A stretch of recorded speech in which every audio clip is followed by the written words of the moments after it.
Amém. Paz seja com todos, igreja. Mais uma oportunidade, né, de compartilhar com os irmãos aquilo que o Senhor, Ele me ensinou, né.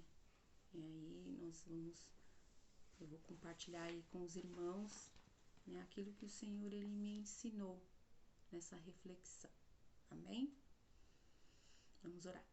Senhor, meu Deus e Pai, em nome de Jesus, eu te louvo e te agradeço, Senhor, por mais uma oportunidade, Senhor, por mais um aprendizado. E, ó Deus, ali por ser um canal, Senhor, para transmitir, Senhor, à tua igreja aquilo que o Senhor me ensinou, Pai. Em nome de Jesus, Pai, que todo obstáculo, tudo que possa querer nos impedir, Senhor, de ouvir a tua voz, de aprender mais de ti, Senhor, que venha cair por terra em nome de Jesus. Pai, prepara os nossos ouvidos, a nossa mente para receber a tua boa palavra, Senhor, o teu ensinamento. Em nome de Jesus, Deus, Espírito Santo, nos dá discernimento para entender, Deus. Em nome de Jesus, eu te louvo e te agradeço. Amém. Amém, irmãos? Vamos abrir em Gênesis, capítulo 17, versículo 5.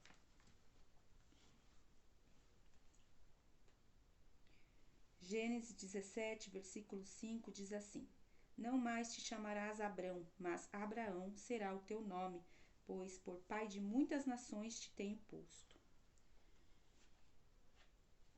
Deus, ele nos chama, né? Ele nos escolheu no meio de uma grande multidão. O Senhor, ele nos resgatou, né? E com o propósito de nos trazer mudanças, de nos trazer transformação, né? E aqui em Gênesis, né, no capítulo 17, está falando que Deus, ele mudou o nome de Abrão para Abraão, né? Abrão, ele não tinha os ensinamentos de Deus, né? A família dele, os pais dele serviam a outros deuses, eles criam em outros deuses que não eram o nosso Deus. E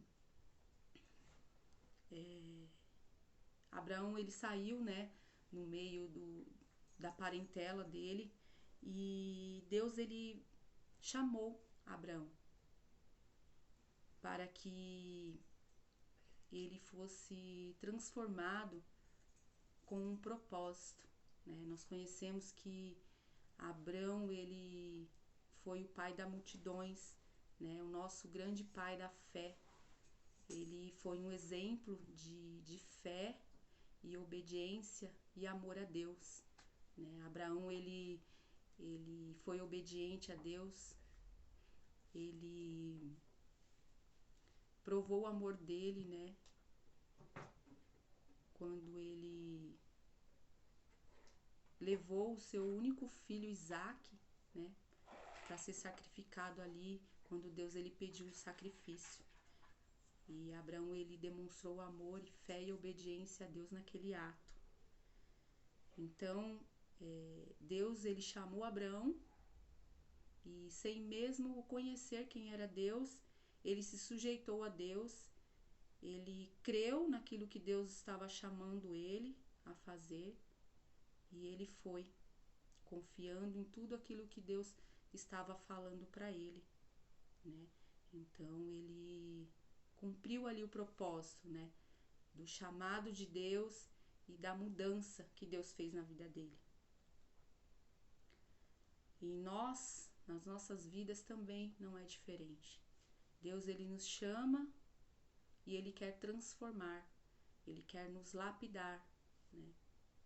Temos outros exemplos também aqui que eu separei, né, que fala, né, de Jacó. Quando a gente busca, né, a gente vai ler sobre Jacó, lá está dizendo que Jacó, ele foi um enganador, né, ele foi um trapaceiro, que ele enganou o pai dele, né, Isaac, filho de Abraão.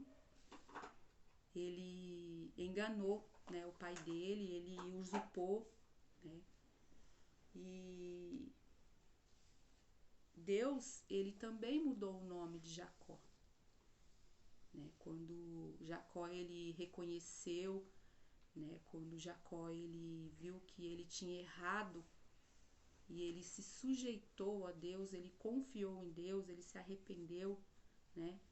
Deus ele também mudou o nome de Jacó, né? E quando Deus ele mudou o nome de Jacó, ele mudou o nome dele com um propósito, né? Não mais se chamaria Jacó, mas sim Israel. E Israel quer dizer que ele é príncipe de Deus, vencedor que reina com Deus, né? Olha que transformação, né? De ser uma pessoa ali que não tem os princípios de Deus, que não confia em Deus, né? Que mente, que engana, que quer levar vantagem. Foi isso que Jacó fez, né? Ele quis levar vantagem em cima do irmão que chegou cansado, né, de uma guerra, e ele aproveitou aquela situação para se dar bem, né?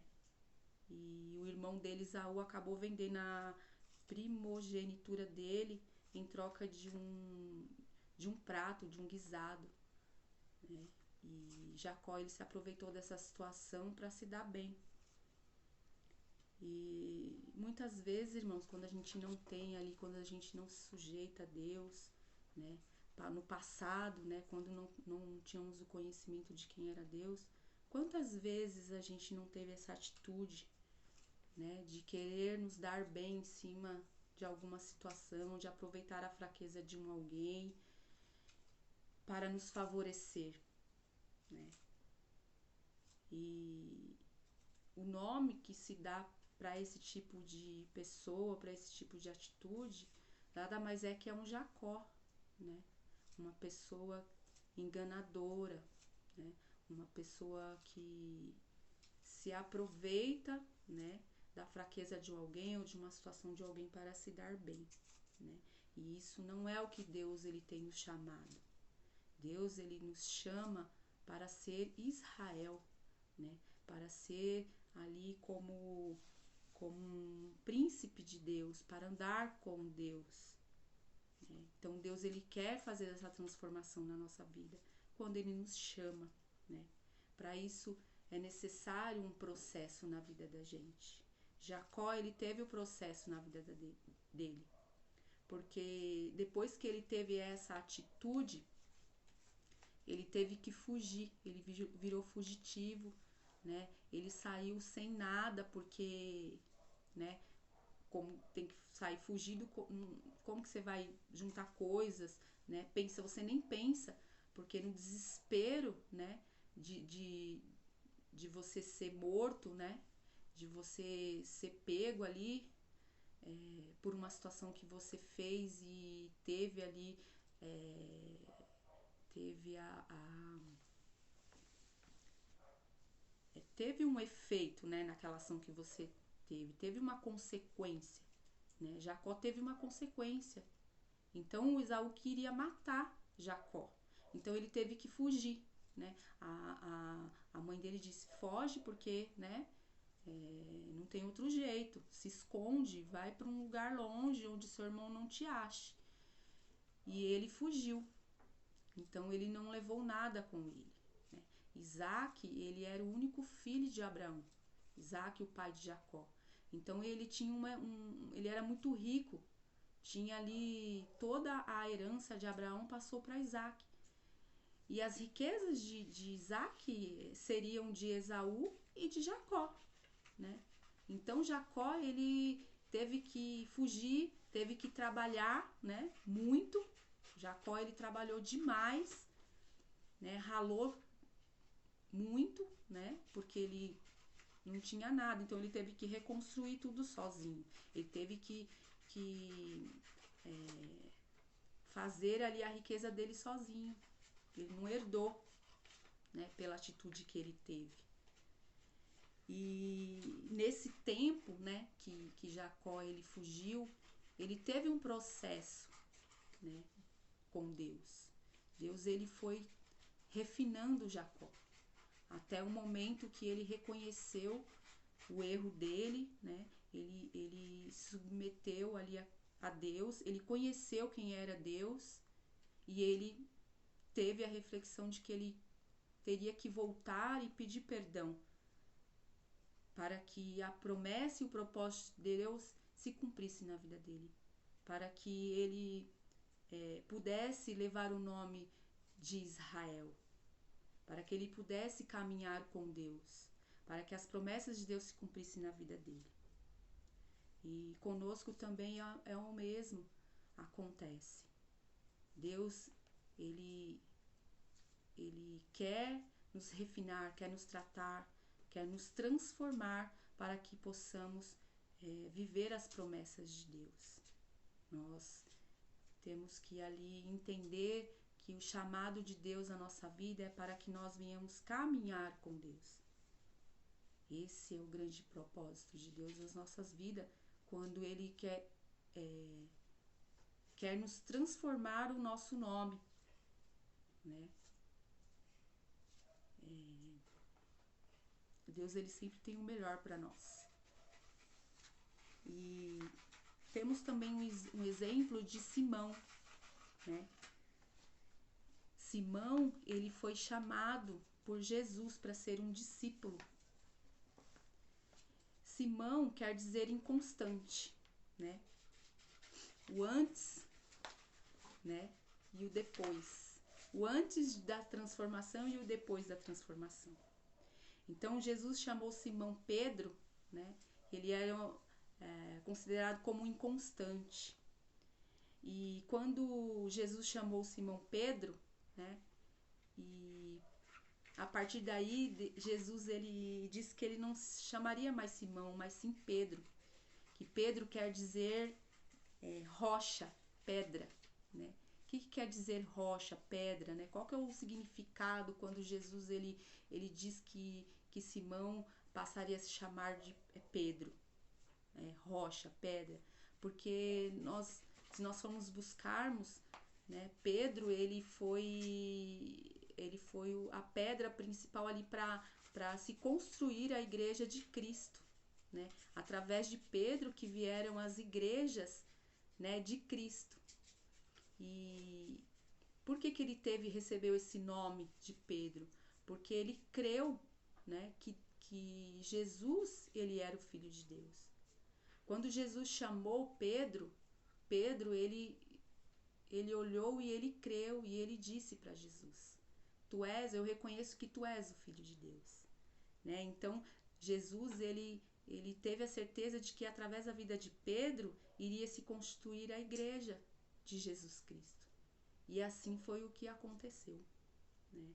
Então houve uma transformação, houve um processo também na vida de Pedro, né? E quando ele se sujeitou, quando ele creu, o Senhor ele trouxe uma transformação na vida de Pedro. E as promessas e os propósitos de Deus, eles se cumpriram na vida de Pedro. Também Saulo, né? Quem não conhece, né? Paulo, Saulo, que era o perseguidor. E quando Jesus ele chamou Saulo de perseguidor, ele passou a ser perseguido. Porque Saulo ele perseguia os cristãos, né? O povo que cria em que Jesus era o Filho de Deus, ele perseguia, matava, prendia, né? Até que chegou uma determinada época que ele foi impactado pelo poder de Jesus, né? Ele teve uma visão e Jesus ele impactou o coração de Saulo. E Paulo ele entendeu que ele estava totalmente errado, né? E que Deus ele estava chamando ele para ser um homem transformado, né? Então quando ele entendeu e ele se submeteu a Deus, ele passou a ser o perseguido. Ele não era mais perseguidor, ele era perseguido, porque ele começou a pregar, para os gentios. Ele não pregava ali como Pedro, né, nas sinagogas. Ele se tornou um missionário, ele se tornou ali aquele que iria pregar para os gentios, nos lugares mais difíceis, aqueles que eram excluídos da sociedade, aqueles que não tinham nenhum tipo de entendimento de quem era Deus, nenhum ensinamento, né? Aonde ali os profetas, né, eles não iriam para pregar. É aonde Paulo ele ia, nos lugares mais difíceis, né? Como, por exemplo, hoje, ir a lugares que era proibido pregar a palavra, né? Em prisões, em lugares que tem prostitutas, lugares onde existe lugares de miséria, como comunidades, lugares de tráficos. Era esse tipo de lugar que Paulo ele ia para pregar Jesus Cristo, né?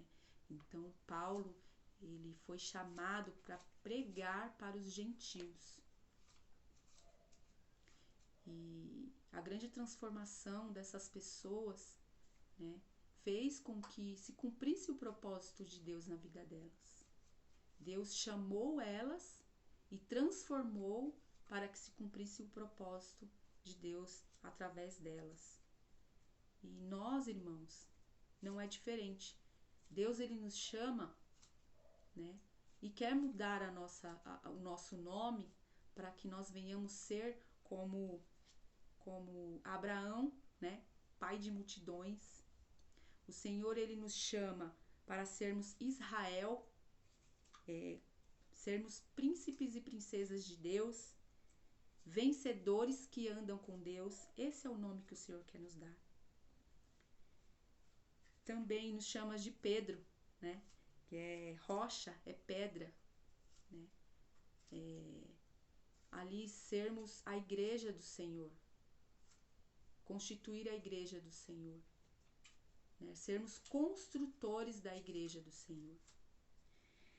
E o Senhor também nos chama de Paulo, né? Que é para pregarmos para os gentios, para aqueles que não conhecem, para aqueles que são sedentos, aqueles que mais necessitam, né? O Senhor nos chama ali por estes nomes, né? Então não mais Kátia, mas sim mãe de multidão. O Senhor me chama de mãe de multidão. O Senhor chama você de mãe de multidão, pai de multidão, né? O Senhor não me chama mais de Kátia, mas o Senhor me chama de princesa de Deus, vencedora que reina com Deus. Esse é o nome que o Senhor quer me dar, né? O Senhor não me chama mais de Kátia, mas o Senhor quer me dar o nome de Pedro, que quer dizer rocha, pedra, ser uma construtora do reino de Deus, né? E também não mais Kátia, mas sim Paulo, que quer dizer a perseguida, que prega o evangelho, que prega o reino de Deus. E quando a gente faz isso, com certeza a gente vai ser ali uma pessoa perseguida, né? Então essa é a reflexão que o Senhor me trouxe, né? Que os irmãos tenham entendido e que fique essa reflexão, né? Deus ele me chama e ele chama você para sermos pai de multidão, para sermos ali príncipe de Deus, aqueles que vão andar com Deus. Nos chamam também para sermos os construtores do reino de Deus aqui na terra. E também nos chamam para pregar a palavra do reino. Amém? Deus abençoe. Amar vocês faz bem para a minha alma.